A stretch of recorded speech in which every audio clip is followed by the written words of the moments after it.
চাই না আমার, যে কিনা ফ্যামিলির অজুহাত দিয়ে আমাকে ছেড়ে চলে যাবে।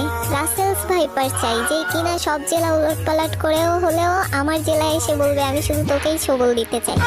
ধন্যবাদ।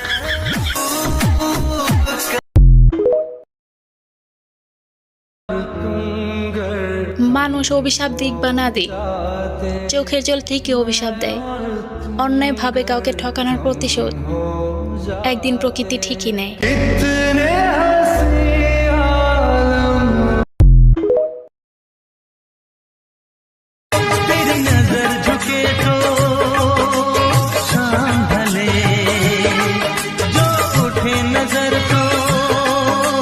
सुबह चले तू हंसे तो चलिया